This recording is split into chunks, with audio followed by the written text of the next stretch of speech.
ಮಹಾಶಕ್ತಿಗಳೆಲ್ಲ ಒಂದು ಕಡೆ ಸೇರಿದಾಗ ದೈವ ಬಲ ಮತ್ತು ದುಷ್ಟ ಶಕ್ತಿಗಳ ನಡುವಿನ ಸಂಘರ್ಷ ಎಷ್ಟೊಂದು ಭೀಕರವಾಗಿರುತ್ತೆ ಅನ್ನೋದಕ್ಕೆ ಈ ಘಟನೆ ಸಾಕ್ಷಿ. ರಕ್ಕಸರನ್ನ ನಡುಗಿಸಿದ ರಾಮ ಮತ್ತು ಲಕ್ಷ್ಮಣರು ತಮ್ಮ ದೈವ ಬಲವನ್ನ ಪ್ರದರ್ಶಿಸಿ ಯಜ್ಞವನ್ನು ರಕ್ಷಿಸಲು ಹೊರಟಿದ್ರು. ಯಜ್ಞವನ್ನ ಹಾಳು ಮಾಡಲು ಮಾರೀಚ ಮತ್ತು ಸುಬಾಹು ನಿರಂತರ ಪ್ರಯತ್ನ ಮಾಡಿದ್ರು. ಬಾಲಕ ರಾಮನ ತಂತ್ರಗಳು ಅವರನ್ನ ಹಿಮ್ಮೆಟ್ಟಿಸಿದವು. ಆದ್ರೆ ಈ ರಕ್ಕಸರ ಹಠ ಇಷ್ಟಕ್ಕೆ ನಿಲ್ಲಿಲ್ಲ. ಯಜ್ಞ ಕೊನೆಯ ದಿನಕ್ಕೆ ಕಾಲಿಟ್ಟಾಗ ದುಷ್ಟರು ಅಟ್ಟಹಾಸ ಮೆರೆದು ದೇವ ಕಾರ್ಯವನ್ನು ಸಂಪೂರ್ಣವಾಗಿ ನಾಶ ಮಾಡಲು ನಿರ್ಧರಿಸಿದ್ರು. ಯಜ್ಞ ಪೂರ್ಣಗೊಂಡ ನಂತರ ನಮ್ಮ ರಾಜಕುಮಾರರಿಗೆ ಕಾಯುತ್ತಿದ್ದುದು ಒಂದು ಅದ್ಭುತ ಪಯಣ ಮತ್ತು ಸಾವಿರಾರು ವರ್ಷಗಳಿಂದ ಶಾಪಗ್ರಸ್ತಳಾಗಿದ್ದ ಒಬ್ಬ ಮುಗ್ಧ ತಾಯಿಯ ಕತೆ. ಹಾಗಾದ್ರೆ ತಡ ಮಾಡೋದಕ್ಕೆ ಬನ್ನಿ ಇವತ್ತಿನ ಭಾಗವನ್ನ ಶುರು ಮಾಡೋಣ. ವಿಶ್ವಾಮಿತ್ರರ ಸಿದ್ಧತೆಯೊಂದಿಗೆ ಯಜ್ಞ ಪ್ರಾರಂಭವಾಗಿತ್ತು. ಅತ್ತ ರಕ್ಕಸರು ಯಜ್ಞ ಕುಂಡದ ಒಳಗೆ ಮತ್ತು ಯಜ್ಞ ವೇದಿಕೆಯ ಮೇಲೆ ಮೂಳೆಗಳು, ಮಾಂಸದ ತುಂಡುಗಳು ಮತ್ತು ಇತರ ಕೆಟ್ಟ ಪದಾರ್ಥಗಳನ್ನು ಎಸೆಯುತ್ತಾ ಯಜ್ಞ ಕಾರ್ಯವನ್ನು ಕಳಂಕಗೊಳಿಸಲು ಯತ್ನಿಸಿದರು.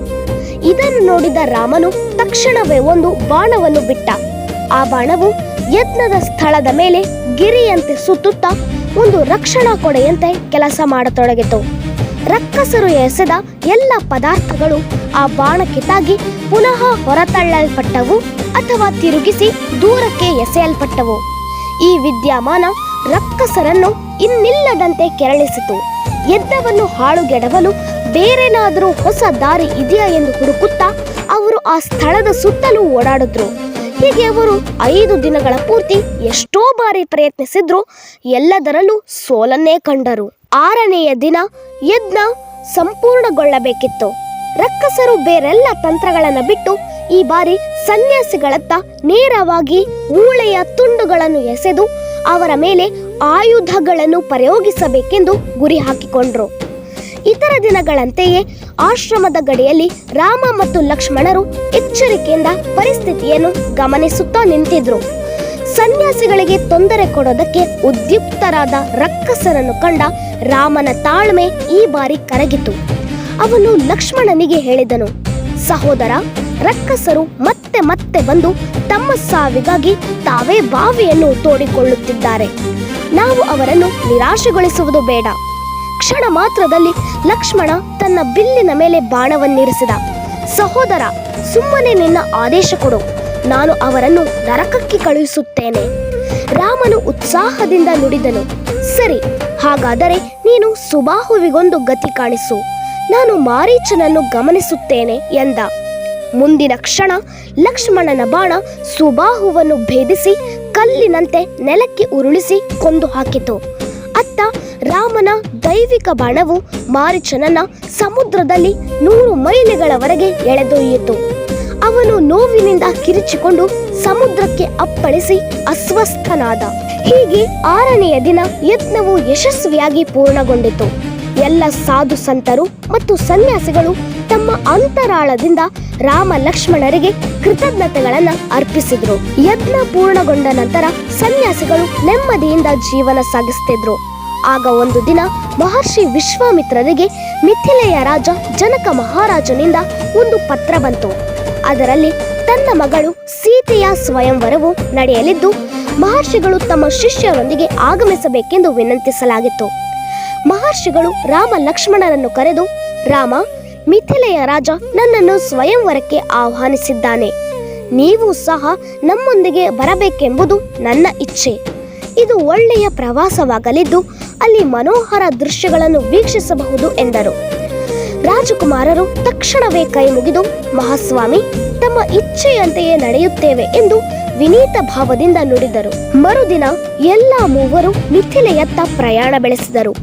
ಮಾರ್ಗ ಮಧ್ಯದಲ್ಲಿ ಯಾರೂ ಇರದೆ ತೊರೆದು ಹೋದಂತಿದ್ದ ಒಂದು ಜೋಪಡಿಯ ಹೊರಗೆ ಮಾನವಾಕೃತಿಯಲ್ಲಿದ್ದ ಶಿಲೆಯೊಂದನ್ನು ಅವರು ನೋಡಿದರು. ಆ ಸಹೋದರರಿಬ್ಬರಿಗೆ ಇದು ಆಶ್ಚರ್ಯ ಮೂಡಿಸಿತು. ರಾಮನು ಕೇಳಿದ, ಮಹರ್ಷಿಗಳೇ, ಇದು ಯಾರ ಜೋಪಡಿ ಮತ್ತು ಈ ಮಾನವಾಕೃತಿಯ ಶಿಲೆಯ ವಿಷಯವೇನು? ವಿಶ್ವಾಮಿತ್ರರು ವಿವರಿಸಿದರು. ಮಕ್ಕಳೇ, ಈ ಜೋಪಡಿಯು ಮಹರ್ಷಿ ಗೌತಮರದು. ಶಿಲೆಯು ಅವರ ಪತ್ನಿ ಅಹಲ್ಯಳದು. ಗೌತಮರು ನೀಡಿದ ಶಾಪದಿಂದಾಗಿ ಅವರು ಶಿಲೆಯಾಗಿದ್ದಾಳೆ. ನಂತರ ಅವರು ಇಡೀ ಕಥೆಯನ್ನು ಹೇಳಿದರು. ಮಹರ್ಷಿ ಗೌತಮರ ಪತ್ನಿ ಅಹಲ್ಯೆಯದು ಅಪರೂಪದ ಸೌಂದರ್ಯ.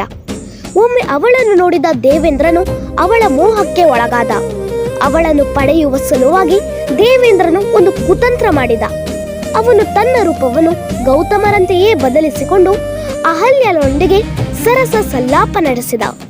ಮರುದಿನ ಬೆಳಿಗ್ಗೆ ಇಂದ್ರನು ಹೊರಬೀಳುವ ಸಂದರ್ಭಕ್ಕೆ ಸರಿಯಾಗಿ ಮಹರ್ಷಿ ಗೌತಮರು ತಮ್ಮ ರಾತ್ರಿಯ ಧ್ಯಾನವನ್ನು ಪೂರೈಸಿ ಬಂದರು. ತಮ್ಮ ಪತ್ನಿಗೆ ಪ್ರಿಯಕರನಿದ್ದಾನೆ ಎಂದು ಸಂಶಯಗೊಂಡರು. ಇಂದ್ರ ಹೇಗೋ ಅಲ್ಲಿಂದ ತಪ್ಪಿಸಿಕೊಂಡ. ಆದರೆ ಅಹಲ್ಯೆ ಬೆಲೆತೆತ್ತಳು. ಗೌತಮರು ಅವಳಿಗೆ ಶಾಪ ಹಾಕಿ ಕಲ್ಲಾಗಿಸಿದರು.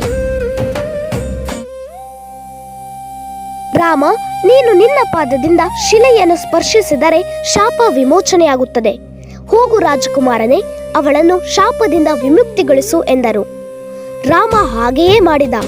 ಅವನು ಆ ಶಿಲೆಯನ್ನು ಸ್ಪರ್ಶಿಸಿದೊಡನೆಯೇ ಅದು ಜೀವಂತ ಅಹಲ್ಯೆಯ ರೂಪ ತಾಳಿತು.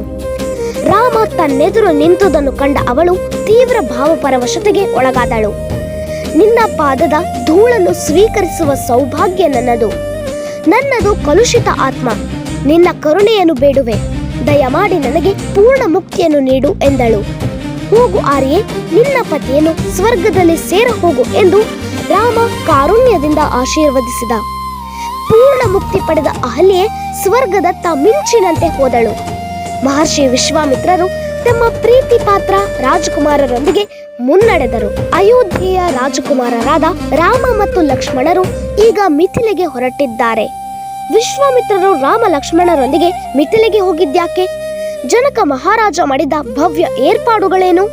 ಮತ್ತು ಅವನ ಮಗಳು ಜಗದೇಕ ಸುಂದರಿ ಸೀತೆಯ ಸ್ವಯಂವರ ಹೇಗೆ ನಡೆಯಿತು? ತಪ್ಪದೆ ವೀಕ್ಷಿಸಿ ನಮ್ಮ ಮುಂದಿನ ಭಾಗ 8, ಸೀತೆಯ ಸ್ವಯಂವರ. ಮುಂದಿನ ಭಾಗದಲ್ಲಿ ರಾಮ ಮತ್ತು ಸೀತೆಯ ದಿವ್ಯ ಪ್ರೇಮ ಬಂಧಕ್ಕೆ ನಾವೆಲ್ಲ ಸಾಕ್ಷಿಯಾಗೋಣ. ಈ ವಿಡಿಯೋ ನಿಮಗೆ ಇಷ್ಟವಾದರೆ ಲೈಕ್ ಮಾಡಿ, ಶೇರ್ ಮಾಡಿ. ಇದೇ ತರಹದ ವಿಡಿಯೋಗಳಿಗೋಸ್ಕರ ನಮ್ಮ ಚಾನೆಲ್ ಅನ್ನು ಸಬ್ಸ್ಕ್ರೈಬ್ ಮಾಡಿ. ಮುಂದಿನ ಭಾಗದಲ್ಲಿ ಮತ್ತೆ ಸಿಗೋಣ. ಅಲ್ಲಿವರೆಗೂ ನಮಸ್ಕಾರಗಳು.